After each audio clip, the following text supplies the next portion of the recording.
बिस्मिल्लाहिर्रहमानिर्रहीम। अस्सलाम वालेकुम दोस्तों, उम्मीद करता हूँ मैं आप सब लोग खैरियत से होंगे। मौलाना तारिक जमील साहब की एक वीडियो बड़ी वायरल हो रही है कि जिसमें जो है ना वो हेयर ट्रांसप्लांट करवा रहे हैं। फर्स्ट सेशन था उनका, वो देखा जा रहा है कि वो सिर्फ जो है ना वो लाइंस वगैरह ड्रॉ कर रहा है।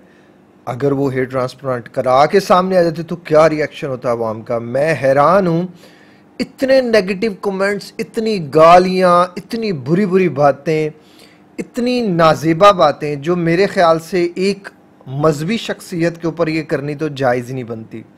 हर इंसान को दूसरे इंसान से इख्तलाफ होता है। मुझे मौलाना से बहुत से इख्तलाफात हैं। जैसे मैं मौलाना को जो है वो स्कूल के ज़माने से सुनता आ रहा हूँ। मैं 7वीं 8वीं से मैं जो है ना उनको सुनता आ रहा हूँ और मेरी बड़ी कोशिश रही कि मैं मौलाना तारिक जमील साहब से मिल सकूँ। जैसे मुझे उनसे इख्तलाफ था कि उन्होंने हमेशा सादगी की बात की, हमेशा माफ़ करने की बात की, हमेशा नरमी की बात की।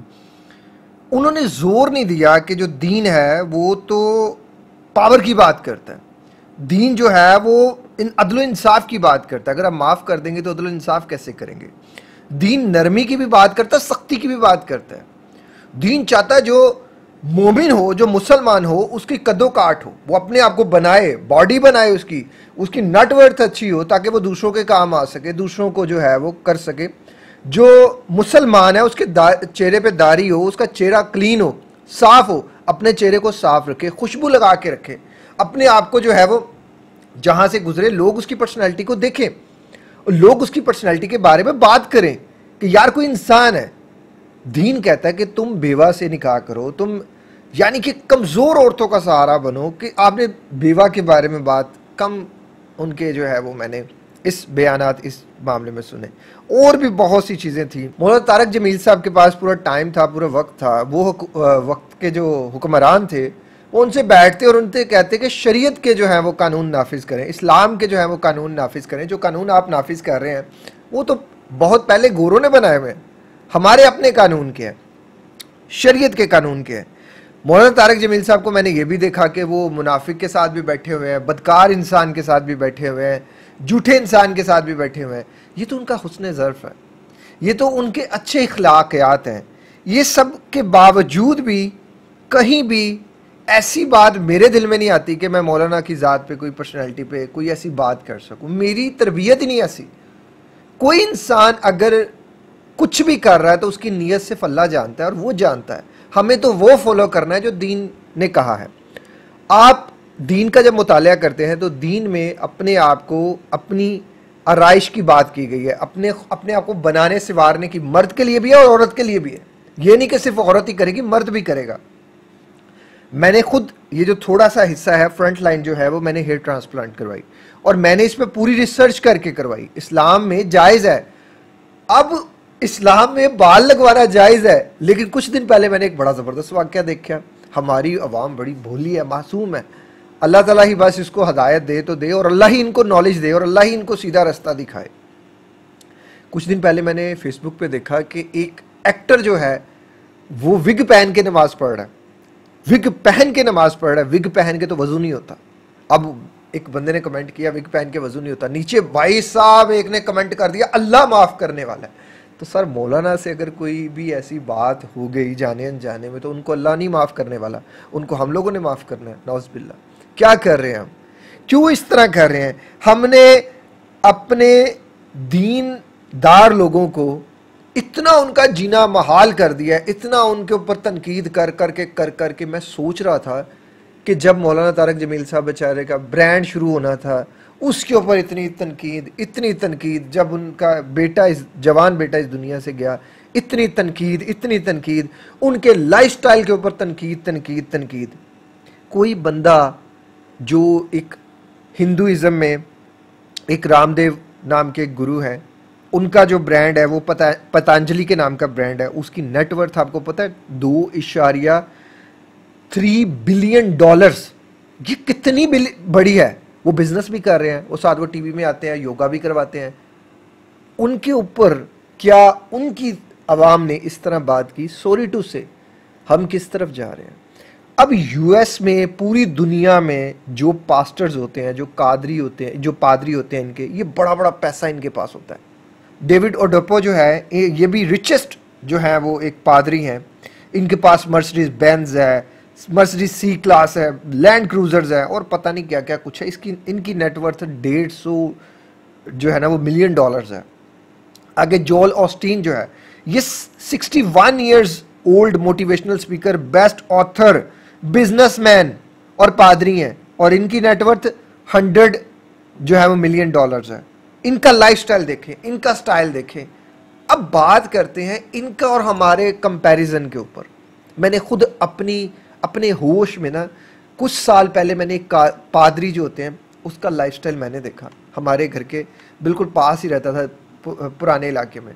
उसके नीचे पूरी मार्ट थी, पूरी मार्ट, और ऊपर वो रहता था। और वो जो चर्च था वो उसका जो भी था वो उनके मामला थे, मुझे उसके बारे में नहीं, लेकिन उसके पास 2-2 3-3 गाड़ियां थी।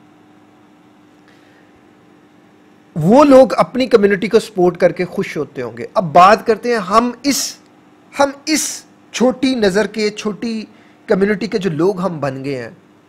हमारे इधर इमाम मस्जिद की सैलरी पता है कितनी है? 8 से 12 हज़ार। इस करंट दौर में 8 से 12 हज़ार। मैं उलमा इकराम से मोहब्बत भी करता हूं, उनसे कुर्बत भी रखता हूं। आल दो कि मुझे कुरा इकराम ने बड़ा जो है वो लूटा। कुछ चोर थे, कुछ मुनाफिक थे, बट सारे नहीं हो सकते। मैंने इस सब के बावजूद भी कभी किसी आलिम दीन की पर्सनैलिटी पे कभी बात नहीं की। मैं हमेशा हुस्न ज़र्फ़ रखता हूँ, मैं हमेशा हुस्न ज़न रखता हूँ। मुझे पता है वो लोग, मुझे वो चीज़ें नज़र आती हैं कि हर बंदा अच्छा नहीं है, हर बंदा बुरा नहीं है। अब वो सोचो ज़रा, 8 से 10 हज़ार 12 हज़ार, आप बड़ी बातें कर रहे हैं। आप ज़रा अपने ऊपर रख कर देखो, 3 बच्चे 4 बच्चे, आपको घर मुफ्त मिल जाता है, बिजली का बिल मुफ्त नहीं मिलता। आपको अपनी ज़रूरियात ज़िंदगी रोज़ाना का आपका 2.5 से 3 हज़ार का खर्चा है। अगर घर आपका हो, बिजली का बिल भी आप समझे जी चले हो मस्जिद की तरफ से मिल गया। आप किस उस तनाजुर में ला के इनको बांध देते हैं, किस उसमें ला के कि जी इनको ज़िंदगी नहीं जीनी चाहिए, इनको मर जाना चाहिए। तो फिर कोई ऐसी आप इजाद करें ना कि इस दुनिया से सिर्फ नेक बंदे, आपको पता है नेक बंदे ख़त्म होते जा रहे हैं ना। मैं कहता हूं कि अब जो नहीं आ रही है ना उसमें नेक बंदे आपको बहुत कम मिलेंगे। कुछ देर आप सब्र कर लें, फिर हम नमाज जनाजा पढ़ने के लिए रोएंगे, ऐसे लोग ढूंढेंगे, नहीं मिलेंगे। क्योंकि हम जो हशर कर रहे हैं अपने उलमा इकराम का, अपने इधर अच्छे लोगों का, हम पहले मुकाबला नहीं कर सकते, किसी के नक्शे कदम पे नहीं चल सकते, तो हम उसको गालियां देना शुरू कर देते हैं, हम उसके ऊपर लान तान करना शुरू कर देते हैं। और भाई उसको इस्लाम ने हक दिया है, वो अपने जो है वो अपने ऊपर पूरा कादिर है कि वो अपने आप को बना, वो शिकार कर सकता है। आपसे पैसे नहीं उसने लिए, आपने पैसे नहीं उन्हें दिए। वो एक रिस्पेक्टेड पर्सनैलिटी है। अगर किसी को इज्जत नहीं दे सकते, किसी को गाली ना दें। जो बातें आप कर रहे हो आज, कल को मान के चलो कि अल्लाह की अदालत में आप खड़े होगे तो आप इस कमेंट का जवाब दे सकोगे। आपको पता है बुख्तान कितना बड़ा गुनाह है कि किसी के ऊपर बुख्तान लगा देना बगैर तस्दीक के, कोई ऐसी बात कर देना जी उन्होंने सादगी की बात की। हर चीज़ के 2 मंजर होते हैं। क्या मौलाना तारक जमील साहब ने बाल स्पाइक्स कर लिए, खुले कर लिए, कान में बाली डाल ली, चेन डाल ली? वो जो कान में बाली डाल रहा है, चेन डाल रहा है, उसके ड्रामे आप बड़े शौक से देख रहे हैं। वो जो बंदे ने कुछ गैर शरई किया ही नहीं है उसके ऊपर तनकीद के तनकीद। आप खुद शरीयत पे चल रहे हैं। हमें खुद पहले सोचना पड़ेगा हम किस तरफ जा रहे हैं। मेरा एक देखो, मैं अगर मौलाना तारक जमील साहब को, मैं लिटरली उन्होंने खुद तनकीद करने वालों को ढील दी है।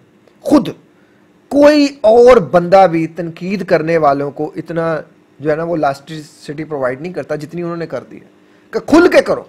नहीं, उनकी जगह कोई और बंदा होता ना, फेसबुक से पकड़ना 2 मिनट की बात है, आप कमेंट करके 2 मिनट में आपको बंदा ट्रेस कर सकता है। इसमें कौन सी बड़ी बात है? 2 मिनट में उस बंदे को ट्रेस करो, लाके कैमरे में सामने बिठाओ, हाँ भाई 10 कैमरे ऑन करो, टांगे कब कपाने लग पड़ेंगी उसकी कि बता तूने ये कमेंट किया किस बेस पे किया। 10 बंदों को भी मौलाना तारक जमील साहब ऐसे कर देना, अवाम उनके कसीदे पढ़ना शुरू हो जाए। क्या है वो? नरम दिल है। मुझे इख्तलाफ है उनसे, बाज़ दफ़ा इख्तलाफ होता है कि वो इतने ज़्यादा क्यों नरम दिल है, वो इतने ज़्यादा क्यों माफ़ करने पर। दीन तो कहता है कि आपके पास इख्तियार है, लेकिन फिर भी इख्तियार हो तो फिर भी अल्लाह की रज़ा के लिए कर दें। वो इस बात पे हैं कि वो अल्लाह की रज़ा के लिए कर देते हैं, और उनका दर्जा वो कितने बुलंद होंगे अपने इस अमल से। और मेरे साथ कोई बुरा कर दे ना, मैं सॉरी टू से, मैं इस मामले में बड़ा कमज़ोर हूँ। मुझसे नहीं बर्दाश्त होता कि मैं अगर सही हूँ तो कोई मुझे अगला गलत समझ ले।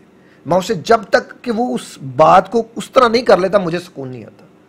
तो हर बंदे की ये पर्सनैलिटी नहीं होती। अगर कोई माफ़ कर रहा है, कोई दरगुजर कर रहा है, आप बिला वजह उन पे करते जा रहे हो। दीन में बाल लगवाना भी जायज़ है, अपने ही बाल अपने फ्रंट पे लगवाए, वो जायज़ है। दीन में शादी करना भी जायज़ है, 1 करे, 2 करे, 3 करे, 4 कर दे, उनकी मर्ज़ी है, उनकी लाइफस्टाइल है। आप दीन में जो बातें ममनू हैं उनके ऊपर बात क्यों नहीं करते? होता है ना, वो करने नहीं देंगे ना सर, वो तो फिर होते हैं।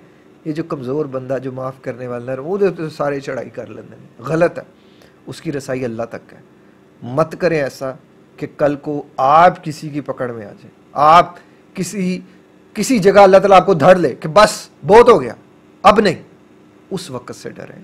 आज आपके पास सोशल मीडिया की पावर है, डोंट मतलब इसको गलत ना इस्तेमाल करें, इसको सही इस्तेमाल करें। आपको मौलाना तारिक जमील साहब को अप्रिशिएट करना चाहिए। अल्लाह ताला आपको लंबी ज़िंदगी दे, सेहत देता है। इसलिए आपको पता है साइकोलॉजिकली जब आप किसी ट्रॉमा से गुजर रहे होते ना, उसकी एंटीडोट क्या है, उसकी एंटी डिप्रेसेंट्स क्या है? Self love. आप अपने आप को सेल्फ लव करना शुरू कर दो। जैसे उन्होंने बाल लगवा लिए, अपनी पर्सनालिटी को थोड़ा चेंज करें, अच्छे से अच्छे कपड़े पहने, अच्छी से अच्छी पर्सनालिटी मेंटेन करें, वॉक करें, जिम करें। जिम तो माशाल्लाह पहले ही करते हैं। तो हम सबको तो उनको अप्रिशिएट करना चाहिए। हम क्यों किसी की ज़िंदगी को ख़त्म करने के लिए इस तरह कर रहे हैं? सोच के चलो, मान के चलो कि अगर मौलाना तारिक जमील साहब आपके कमेंट पढ़ लें, यार उस बंदे के दिल पे क्या गुजरेगा, सो सकेगा? सोचो ज़रा कि उसी की जगह अगर आपके ऊपर इतनी तनकीद हो रही होती, क्या आप सोच सकते? एक इंसान को तो हमने इस नेज पे पहुंचा दिया कि वो दुनिया से चला गया, किसी और को भी आप पहुंचाना चाह रहे हो। हमने क्या किया डॉक्टर आमिर लियाकत के साथ, आप भी जानते हैं, मैं भी जानता हूँ। अब किसी और के साथ ना करें, उनकी ज़िंदगी उनको जीने दें। जहाँ गैर शरई कोई चीज़ है वहाँ पॉइंट आउट करें। ये हम सब उनके स्टूडेंट हैं, हमारा फ़र्ज़ है कि हम उस्ताद को, लेकिन उस्ताद को इस तरह जलील ना करें, उस्ताद को इस तरह रुस्वा ना करें। उलमा इकराम से मोहब्बत रखना भी दीन की तालीमात में से है। उनके साथ हुस्न ज़न रखें, अच्छा इखलाक रखें और उनको अप्रिशिएट करें और उनकी अच्छी बातों को जो है वो करें। ये सब उनके लिए न जाने उनके लिए कितना ऑक्सीजन का काम करेगा। हमें अच्छा लगता है ना कोई हमें समझे, हमें अच्छा लगता है कोई हमारी तारीफ़ करे, इसी तरह ही उन्हें लगता है। कोशिश करिएगा आज आप मौलाना तारिक जमील साहब की जगह जाके सोचिएगा कि वाकई उनके ऊपर क्या गुजर रही होगी एक छोटे से अमल से जो शरीयत ने इजाज़त भी दी है और जिसके ऊपर कोई ममनू चीज़ भी नहीं है। आई होप सो कि ये वीडियो आपको थोड़ा सा सोचने पर तो ज़रूर मजबूर करेगी। किसी की ज़ात के ऊपर कभी बुरा मत कहें, अपने अल्फाज का चुनाव बड़े सोच समझ के कीजिएगा। अपना ख्याल रखिएगा। एक और ज़िंदगी के नाम के हॉस्पिटल के लिए दुआ कर दीजिएगा। बाकी जो लोग फाइनेंशियली हेल्प कर सकते हैं वो फाइनेंशियली हेल्प भी कर दीजिएगा। अस्सलाम वालेकुम, अल्लाह हाफ़िज़।